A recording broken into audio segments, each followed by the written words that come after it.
Hi, everyone, and welcome to another episode of Wellness Day, a podcast coming to you every Wednesday here from the Jahangir Wellness Center. My name is Kavas Jahangir, and here from the JWC studio. Today, I've finally got the evergreen Dr. Gill here. I've been trying to get him on for many, many months, but I finally got him. He is the medical director here at Jahangir Hospital. He's been around for many, many years. He's an absolute stalwart, institute in himself. Thank you so much for being here, Doc. Thank you, Covers. Pleasure. As I said, it's been a long time since I've been trying to get you here, and one of the greatest things that I admire about you is that straight to the point, cut and dry, exactly what needs to be said is what is said. So, thank you once again for being here. So, I will start by going straight to the point. What does wellness mean to you? Wellness means balance. Okay. Balance in whatever we do, whatever we plan. We should balance our expectations with our abilities and with the possible.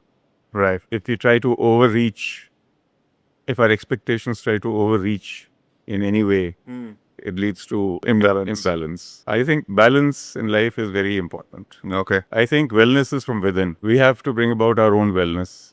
Yes, we may require advice, some guidance, some kind of anchor, but ultimately it has to be self-realization. Right.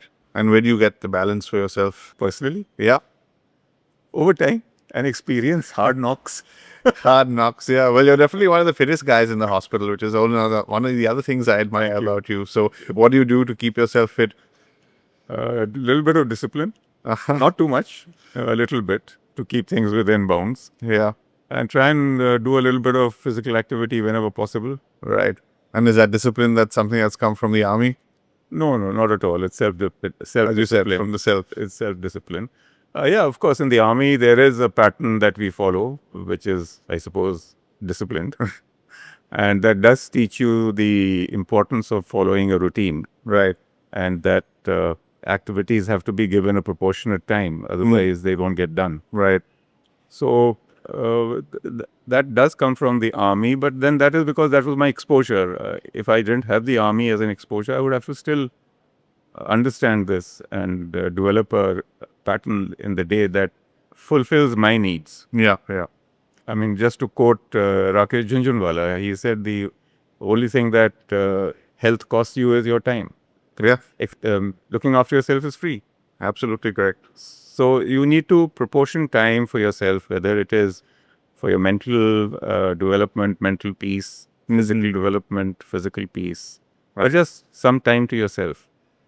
So that bit has to come with discipline in our very busy schedules. Exactly, which I guess you need to have being a medical director of Yes. of a hospital. I'm sure you have only so many hours in the day for everything. True. And the hospital is a 24/7. Yeah, especially as a medical director, which actually comes to my question about that. As being a medical director, you're probably touching upon so many aspects of health for the patient, with doctors, with people working in the hospital.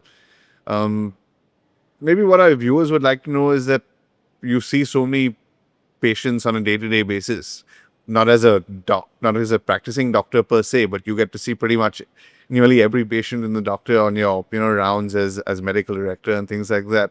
So I'm sure you've seen trends, or with your experience, you probably got thoughts about so many of these things could be avoided if it was, as you said, preventative or health focused, or if people were more health focused on that. What are the things that come to your mind that you feel that could have been avoided, or not, of course, 100%, but could have been if they just kept that balance, perhaps? Okay. So I think the single most important factor that an individual can do for themselves to maintain health is not be obese. Okay, that's okay. So that I think is probably the single most important factor, Hmm. because coming into the obese category impacts one's mobility. Yeah. If mobility is impacted, then health is impacted. Cardiac recovery, cardiac strength is It's a impacted. cascading effect. Cascading effect. It's a cascading effect on your musculoskeletal system. Joints, you don't have time to exercise, so muscles weaken, bone density decreases. It can impact, if it's really morbidly obese, it can impact breathing, sleep, and then also the skin is stretched. It may be delicate also. Yeah, yeah. So I think the single most important factor that any individual should look out for is to try and ensure that they are not obese. Besides that, we can follow simple practices in our lives, especially in the post-COVID era, that when we are in crowded spaces, wear a mask. Okay, yeah. Because even though corona is no longer a That's widespread prevalent, yeah. or prevalent disease, but there's a lot of influenza and adenoviruses, etc., in the air. So it is very important to avoid infection, especially if people have some other comorbidity. Right, yeah. Because again, if one is not being able to breathe properly, there's a problem in there's oxygen saturation. It affects the heart, affects daily activity. Current trends are they don't stand out on a day-to-day basis because trend is a long-term Exactly. process, and a lot of it depends on how we are equipped to be able to identify diseases. So if our investigative and detection methods are, say, directed towards oncology, we would be detecting more cancers. If it is to infectious diseases, it will be more towards infectious diseases. So to some extent, diseases are around us. Other trend is now longevity. Yeah. With longevity, the different problems arise. We even have longevity in patients who have been carrying chronic diseases. Yeah. So they have a different set of problems. For example, if it's an oncology patient with longevity, they will have very unusual metastatic patterns that we have to be aware of. So the trends are disease specific. They may be related to age, and of course, then to personal habits also. Right, yeah, of course. Maybe switching gears a little bit then, in terms of, one thing actually I didn't mention is perhaps one of your other loves is being the head of the laboratory services in the hospital. I know that's where your heart truly lies, perhaps. Yes, I quite enjoyed developing the laboratory. Yeah, absolutely. So, I mean, so the question actually I was thinking about from that aspect is that you obviously deal with a lot of laboratory tests that come into your department as the head of laboratory, and now with more and more diagnostic centers per se propping up, home collection online, you can order it on Swiggy nearly to get a home test done. What are things that people should be looking out for in terms of where they're getting credible tests done, accurate tests done? Because there's an increase of obviously this thing happening in terms of more diagnostics available for people immediately. But then, of course, the flip side of that comes the medical or the scientific side of that. So I just thought people would like to know what they should look out for. When accessing a service provider for laboratory tests, I think what they should look out for is whether the laboratory is accredited with the National Accreditation Board for Laboratories, that is both testing and calibrating laboratories. Okay. And that will give them a fair sense of confidence that a laboratory follows good practices. So what is that accreditation called? In short, it's called NABL. NABL, right? National Accreditation Board for Laboratories, which are both testing and calibration laboratories. Actually, it's a large organization. Yeah. In our perspective, we are only thinking of a hospital laboratory. Right. But it does all laboratories, even, maybe in textile or Okay. pigments or in any testing laboratory. Right. Comes under this, the ambit of NABL. It's a very huge spectrum of work that they do. Yeah. And it's quite a scientific body. It had initially started under the Department of Science and Technology and then shifted to the Quality Council of India. And it's a very technical committee. So any laboratory that is accredited by NABL would be a good place to start with. Okay. And most of their tests should be within the scope of accreditation, because every accreditation has a scope of accreditation that is actually only that scope has been tested by the accrediting agency. Right. So if all the tests are within the scope of accreditation and it's accredited by NABL, I think they can rest assured that Okay. Well, it's fairly simple. very simple. If they see NABL on their report, then generally... And they can ask the laboratory for the scope, Okay. which can be shared in soft copy, so people can rest assured. Yeah.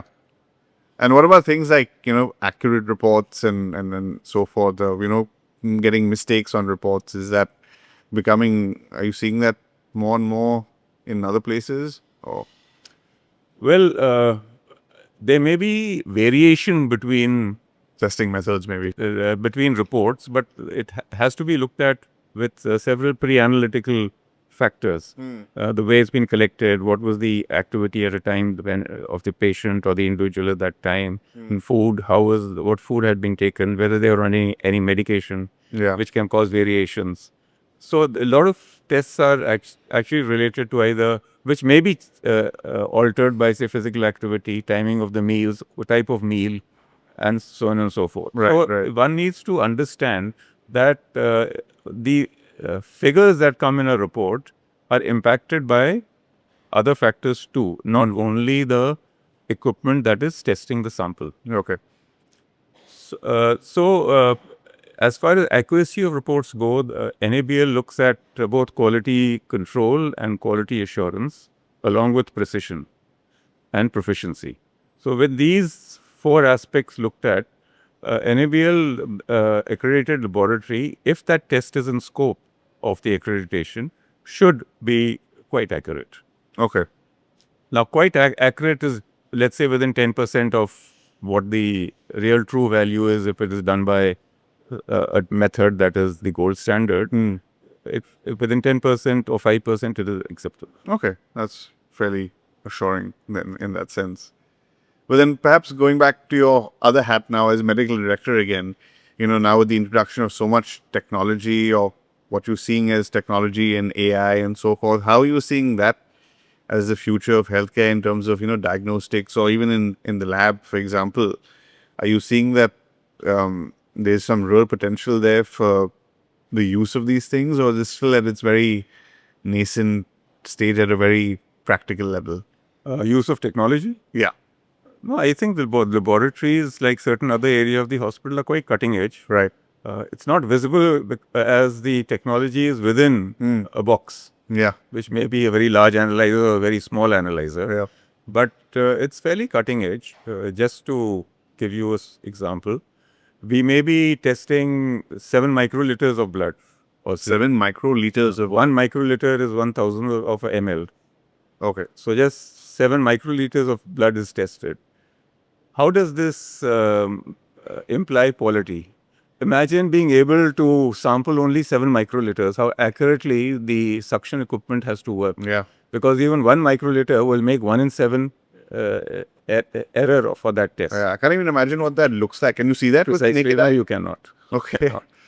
And then this has to run through the whole machine and be accurately tested. Wow. Yeah. And analyzed. Then the testing methods would require very accurate light sensors, pneumatic systems, fluidics, and then of course the data analysis done by the equipment.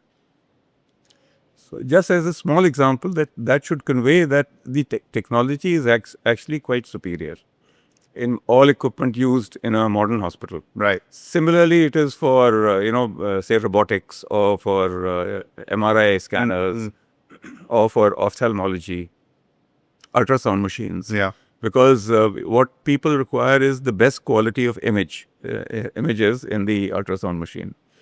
So everywhere the technology is pretty high. Yeah. And only improving also. And only improve. And now with the use of AI and all that kind of predictive and sort of gap building areas, that potential is getting Expanding all the time. exactly. Absolutely. So you're seeing that trend and hopefully only getting better in the future for healthcare. Yes. So if you, again, going back to accrediting agencies, for example, the useful life of an equipment, many of the equipments is already laid down either because of mechanical failures that are possible, say after 7 years. Yeah. It varies from equipment to Right. equipment. So those listening to this broadcast shouldn't feel that anything that's 7 years old is about to break down. Yeah. Exactly. It is different, varies from equipment to equipment. Right. But these things are already well understood that maybe after 7 years or 5 years or 8 years or 10 years, something will have to be replaced or upgraded if it's a software upgrade. So this is it's an ongoing process. Right. Okay. And as us, particularly in Jahangir Hospital, we're getting into our 80 years now. So we've been around for a while. And so we have a legacy. In the same time, we're trying to stay young as well with, new technology and so forth. What are the things that you would like to see or initiatives that you think that we should be introducing into the hospital as part of the future? Well, that's a very Big large basket. question. Big basket. I think whatever we plan to do, we should plan on the bedrock of efficient systems. Our processes should be efficient so that it is seamless to our clients, Right. and we should right size and place equipments in the appropriate place and bring in the technology that achieves this goal. Right. Now, it could be anything. It could be a very fast scanner. It could be a very inexpensive chair at the right place. Yeah. But we need to map our processes and bring in a very efficient system of working, bringing in equipment that supports this purpose. Yeah. So I think the point you're making is that it should be as pain-free, no pun intended, for the client as possible, regardless of what it is. And it may, as you said, it may not be something that they see or they don't see. Absolutely. It's as long as it's making their process as seamless and hopefully, as pain-free as possible, as I said. Absolutely. So that's a very good thought, I think. It gives us an overall, I think that's probably the biggest thing that people really care about at the end of the day. They don't really care about whether this particular equipment is going to get them Absolutely. an MRI 10 minutes faster than another piece of equipment. It's really at the end of the day, if they're not going to be suffering as much as they think they would, then that's really the best outcome that, one can hope for. Well, Doc, any final words, any final thoughts you'd like to leave us with on that note for the future? Well, I think everyone should give time to themselves and Balance. enjoy a healthy life. Absolutely. Thank you so much, Doctor. Thank you. You've been, as I said, an absolute stalwart in the hospital and for many, many years and hope for many, many years to come. Thank you so very much much. for being here. Thank you. It's been a pleasure. Thank you. Thank you all for joining for this week's episode. Look forward to seeing you next week. But before you leave, do not forget to hit the like and subscribe button. Please leave your comments here at the bottom. Any feedback you may have, any topics you would like us to cover, please feel free to write to us. And see you all next week. Thank you.